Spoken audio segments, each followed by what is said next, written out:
Good morning, good morning, good morning, good morning guys.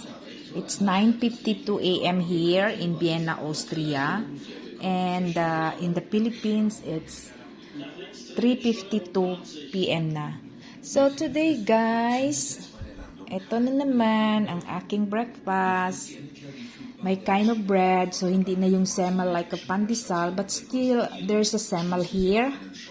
Pero mas pinili ko ang ganito guys, yung with seed.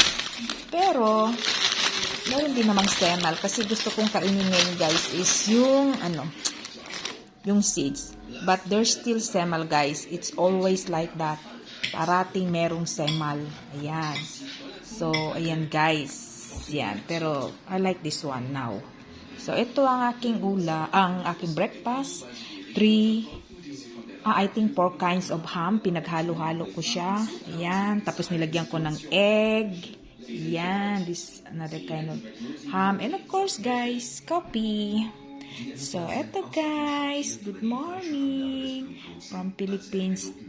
From Vienna to Philippines. Babush.